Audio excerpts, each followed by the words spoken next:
Hello guys, आप सभी का स्वागत है हमारी आज की इस नई वीडियो में। आज की हमारी वीडियो का टॉपिक है बायोमेडिकल वेस्ट मैनेजमेंट। अगर आप लोगों को हमारी वीडियो पसंद आती है तो हमारी वीडियो को लाइक एंड शेयर करें और हमारे चैनल को सब्सक्राइब करें। Thank you. क्या टॉपिक है आज का? Biomedical waste. अब क्या होता है बायोमेडिकल वेस्ट?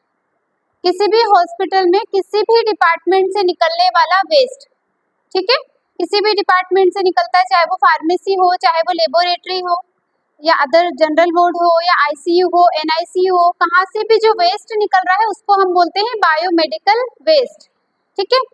तो क्या होता है, एक नॉर्मल कचरा और बायोमेडिकल वेस्ट में डिफरेंट क्या है? बायोमेडिकल वेस्ट जो होता है क्योंकि हॉस्पिटल से निकल रहा है, हॉस्पिटल में क्या होता है, बहुत ज्यादा इन्फेक्शन वाले एरियाज होते हैं, तो ये ज्यादा इन्फेक्टिव वेस्ट होता है, ठीक है, ज्यादा इन्फेक्टिव वेस्ट होता है। जनरल कचरा जो हमारे घरों में कचरा निकल रहा है उसमें और इसमें डिफरेंशिएशन है कि ये ज्यादा इन्फेक्टिव होता है, राइट। अब क्या जरूरी है बायोमेडिकल वेस्ट के लिए? बायोमेडिकल वेस्ट के लिए कुछ स्टेजेस हैं जो हमको फॉलो करनी होती है। किस तरह से हम इनको कलेक्ट करें, कैसे स्टोरेज करें, कैसे ट्रांसपोर्टेशन इसका करें, कैसे इसका ट्रीटमेंट होगा, ठीक है। तो सबसे पहला क्या है, बायोमेडिकल वेस्ट जो जनरेट होता है, जहां पर भी जनरेट होने का मतलब क्या है, जहां पर निकल रहा है कचरा। अगर हम पेशेंट का मेडिकेशन कर रहे हैं, पेशेंट के मेडिकेशन करते टाइम जो कचरा निकल रहा है वो हम बायोमेडिकल वेस्ट को जनरेट कर रहे हैं। तो क्या रूल है इसके लिए, जो पर्सन बायोमेडिकल वेस्ट को जनरेट कर रहा है वही बायोमेडिकल वेस्ट को डिस्कार्ड करेगा। क्यों ऐसा है? क्योंकि बायोमेडिकल वेस्ट अगर कभी आप ट्रे में जाकर मेडिकेशन कर रहे हैं पेशेंट का, तो उसके अंदर अलग अलग कचरा होता है, उसमें कभी बाय चांस अगर आपने कोई सिरिंज, निडल या स्टिलेट डाला हुआ है तो वो आपको पता होता है कि इसमें ये डाला हुआ है, दूसरा कोई पर्सन उसको खाली करने के लिए जाएगा तो हो सकता है उसको हाथ में निडल स्टिक इंजरी हो जाए।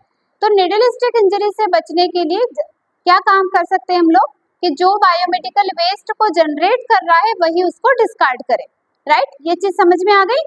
जनरेट क्या होता है, जो हम कचरा कलेक्ट करके लेके आ रहे हैं पेशेंट के पास से, ठीक। इसके बाद होता है सेग्रीगेशन। सेग्रीगेशन का मतलब होता है अलग अलग करना, कचरे को अलग अलग करना। अगर आप लोग एक ट्रे लेके गए हो तो उस ट्रे के अंदर आपने पॉलीथीन भी डाली है, सिरिंज खोला है तो उसकी पन्नी डाली है, सिरिंज भी डाल दिया है, हो सकता है निडल डाल दिया हो, और हो सकता है दूसरा कोई ग्लव्स उतारा है वो डाल दिया हो। तो ट्रे लेके जब आप डस्टबिन के पास में आएंगे तो उसको क्या करना पड़ेगा, आपको सेग्रीगेट करना पड़ेगा या अलग अलग करना पड़ेगा। अब वो तरीका क्या होता है अलग अलग करने का, ठीक है। बायोमेडिकल वेस्ट को अलग करने का तरीका ये है, हमारे पास 4 कलर के बायोमेडिकल वेस्ट होते हैं, कि डस्टबिन जो होते हैं वो 4 कलर के होते हैं, ठीक है। सबसे पहला कलर जो हमारे पास होता है वो है येलो कलर। येलो कलर वाला हमारा जो डस्टबिन होता है बायोमेडिकल वेस्ट का, इसमें क्या क्या चीजें जाती हैं, हमेशा बायोमेडिकल वेस्ट के डस्टबिन के पास में ऐसा एक साइनेजेस लगा होता है।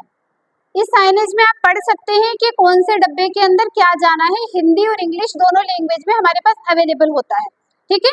तो इसमें जो भी एनाटॉमिकल पार्ट्स होते हैं, पेशेंट के ब्लड से सने हुए पार्ट हो गए, या किसी का एम्पुटेशन हुआ है, कोई फिंगर कटी है, या किसी की बोन कट के निकली है, या ड्रेसिंग हुई है, बॉडी फ्लूइड जिसपे भी लगा हुआ है, कोई कॉटन स्वाब हो गया, कोई ड्रेसिंग गोस पीस हो गया, पस लगा हुआ है या ब्लड लगा हुआ है, तो वो किस में जाएगा, येलो वाले में। एनाटॉमिकल वेस्ट किस में जाता है, येलो वाले डस्टबिन में, ठीक है। इसके बाद आता है रेड कलर का डस्टबिन। रेड कलर का डस्टबिन में क्या जाता है, प्लास्टिक आइटम्स, किसी का ड्रेन रिमूव हुआ है, यूरोबेक अगर डालना है, प्लास्टिक की कोई ट्यूब है, आईवी सेट हुआ, आईवी की बोटल्स हुई, आईवी सेट और आईवी की बोटल्स को इसमें डालने से पहले हमेशा कट करना होता है। क्यों कट करते हैं, ताकि उसको कोई रीयूज ना कर सके, है ना। अगर हम लोग ऐसे डाल देंगे तो आजकल मार्केट में क्या हो जाता है, उसका रीयूज कर लेते हैं लोग। हमेशा जब आईवी सेट डाल रहे हो उसको 4 टुकड़े में काट दो, और जब बोतल डाल रहे हो आईवी की खाली करके, पहले तो जो उसके अंदर फ्लूइड है उसको आपको खाली करना है, खाली करने के बाद में बोतल को दोनों साइड से कैंची से कट लगाना है, फिर रेड वाले डस्टबिन में डिस्कार्ड करना है, ठीक है। रेड वाले डस्टबिन में डिस्कार्ड होने वाला कचरा कभी कभी इसको ऑटोक्लेव करके, ईटीओ करके अगर रीयूज करना चाहे तो रीयूज भी कर सकते हैं, रीयूजेबल भी थिंग्स इसके अंदर होती है, समझ गए। अब आता है व्हाइट वाला कंटेनर। जो व्हाइट कंटेनर होता है ये होता है निडल डालने के लिए। इस तरह का व्हाइट कंटेनर होता है, इसको बोलते हैं पंचर प्रूफ कंटेनर। क्यों इसको पंचर प्रूफ कंटेनर बोलते हैं? ये जो कंटेनर होता है ये इसका जो प्लास्टिक है ये हार्ड होता है। अगर हम इसके अंदर निडल डालेंगे तो वो यहाँ से बाहर आके किसी को प्रिक नहीं करेगी। क्या होता है कि जब इसको ट्रांसपोर्ट के लिए लेके जाते हैं, इसके अंदर जो थैली लगी हुई होती है उस थैली से पकड़ के दूसरे डस्टबिन में डालना होता है। तो अगर निडल को हम प्लास्टिक की थैली में लेंगे तो वो बाहर आ जाएगी थैली में से, और जो भी एच के स्टाफ है या स्वीपर है जो भी उसको उठाकर ले जा रहे हैं उसको इंजरी हो सकती है। तो उस इंजरी से बचाने के लिए हम क्या यूज करते हैं? Puncture proof container. इसके अंदर जाता है निडल और ब्लेड, जो धारदार चीजें होती है ना जिससे कट सकता है, शार्प आइटम जिसको बोलते हैं, वो जाती है इसके अंदर। ठीक है, ये ऐसे कैसा पैक होके डिस्कार्ड होने के लिए जो बायोमेडिकल वेस्ट की गाड़ी आती है ना उसमें हम इस डब्बे को ऐसा कैसा डिस्कार्ड करते हैं। ठीक है, इसके बाद आता है ब्लू वाला कंटेनर। ब्लू कंटेनर में क्या डालते हैं? ग्लास आइटम्स, जो कांच की बोतल्स होती है, आपके एम्पुल्स हो गए, ठीक है, वाइल्स हो गए जो इंजेक्शन के हो रहे हैं, लेब वालों का स्लाइड हो गई, ट्यूब्स हो गई, वो सब इसमें जाता है। ठीक है, कांच से रिलेटेड जो भी चीजें हम डिस्कार्ड करते हैं वो ब्लू वाले में करते हैं। ये भी पंचर प्रूफ है क्योंकि कांच से भी इंजरी होने के चांसेस है, तो ये भी पंचर प्रूफ कंटेनर होता है। आ गया समझ में? ठीक है, अब इसके अंदर जो ये डस्टबिन है, डस्टबिन के अंदर इसी कलर की पॉलीथीन लगी हुई होती है, उसको कहते हैं नॉन क्लोरीनेटेड पॉलीथीन। उसका नाम होता है वो नॉन क्लोरीनेटेड पॉलीथीन, जो हम इस डस्टबिन में यूज करते हैं। डस्टबिन में हमेशा पॉलीथीन लगाकर ही कचरा डाला जाता है। क्यों ऐसा करते हैं? ताकि ट्रांसपोर्टेशन में दिक्कत ना हो।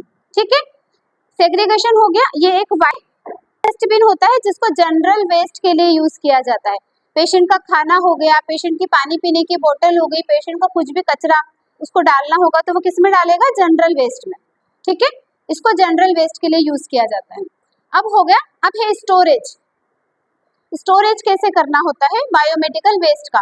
स्टोरेज क्या होता है कि पूरे हॉस्पिटल में हर डिपार्टमेंट के अंदर जो कचरा निकल रहा है उन सभी को ले जाकर, जब तक कचरे की गाड़ी लेने नहीं आती कचरे को, तब तक हमें एक जगह पर स्टोरेज करना होता है। हर हॉस्पिटल के अंदर एक बायोमेडिकल स्टोरेज रूम बना हुआ होता है। वहां पर इसको जो थैली है उसका मुंह बांधकर यहाँ से एच के स्टाफ लेकर जाते हैं। ले जाते वक्त उनको हैवी रबर ग्लव्स पहनना होता है और गम बूट्स पहनने होते हैं, साथ ही गॉगल्स और केप एंड मास्क लगाना होता है क्योंकि ये इन्फेक्टेड आइटम है। ठीक है, इसको ले जाने के टाइम पे पूरा पीपी वियर करने के बाद में आप इसको एक बड़े वाले डस्टबिन में, व्हील वाले डस्टबिन में डाल के लेकर जाते हैं, और जो बायोमेडिकल रूम है वहां पर कचरा स्टोरेज होता है। पूरे हॉस्पिटल का कचरा स्टोरेज होता है। बायोमेडिकल रूम के अंदर 3 या 4 चेम्बर्स होते हैं जहां पर अलग अलग कलर वाले कचरे अलग अलग रूम के अंदर स्टोर करके रखते हैं। वहां से जब गाड़ी आती है तब वहां पर कचरे को वो हम उसमें डाल के उसके थ्रू आगे भेज देते हैं। आगे जाने के बाद क्या होता है? ट्रीटमेंट। ट्रांसपोर्ट हमने कर दिया, अब क्या होगा? ट्रीटमेंट। ट्रीटमेंट क्या होता है? पेशेंट का ट्रीटमेंट करते हैं, वो वाला ट्रीटमेंट कचरे का नहीं होता है। ठीक है, कचरे का ट्रीटमेंट क्या होता है? कुछ आइटम्स ऐसे होते हैं जिनको रीयूज कर सकते हैं। ठीक है, जैसे अगर कोई ड्रेन हुआ, रीयूज करना है, उसको वहां से लेके वॉश करके ऑटोक्लेव करके ईटीओ करके यूज कर सकते हैं। लेकिन कुछ जो शार्प आइटम हो गए या कोई एनाटॉमिकल पार्ट हो गया, कुछ को बहुत तेज हीट पे जलाना होता है तो उसको इस तरीके से जला के राख बना के खत्म कर दिया जाता है। और कुछ चीजों को जैसे एनाटॉमिकल पार्ट्स हो गए उनको गहरा गड्ढा खोद के गाड़ना होता है। ठीक है, तो जो इनका ट्रीटमेंट होता है वो भी अलग अलग तरीके से बायोमेडिकल वेस्ट का ट्रीटमेंट किया जाता है। राइट, इतनी चीज समझ में आ गई? 4 कलर के डस्टबिन होते हैं, 2 पंचर प्रूफ कंटेनर है जिनमें से एक एनाटॉमिकल डस्टबिन है और दूसरा रेड वाला प्लास्टिक वाला कंटेनर है। ठीक है, इसको समझने का सबसे इजी तरीका जो हिंदी में मैंने आप लोगों को बताया था, जिसको नहीं याद रहेगी इतनी सारी बातें, उसको इजी वे भी बताया था। प से पीला, प से पट्टी। ड्रेसिंग वाला आइटम किस में जाता है? येलो वाले में जाता है ना। र से रेड, र से रबर। रबर आइटम्स किस में जाते हैं? रेड वाले में जाते हैं। समझने के लिए बहुत इजी है ये टेक्निक, आप आराम से इसको समझ के याद कर सकते हैं। हर एक डस्टबिन में जब आप लोग कचरा डालते हैं तो आप एक नजर जरूर इस पे डाला करो ताकि आपको पता चले कि किसमें क्या चीज जाना है। थोड़े दिनों तक जब आप इसमें करके डालेंगे, देख के डालेंगे, तो जो गलतियां छोटी मोटी हो रही हैं वो भी बंद हो जाएगी। आप लोगों को पता चल जाएगा कि किस तरह से कचरा सेग्रीगेट होता है और किस तरह से डिस्कार्ड करना है हमको इसके अंदर। ठीक है, तो ये हमारी बायोमेडिकल वेस्ट बैच क्लास थी।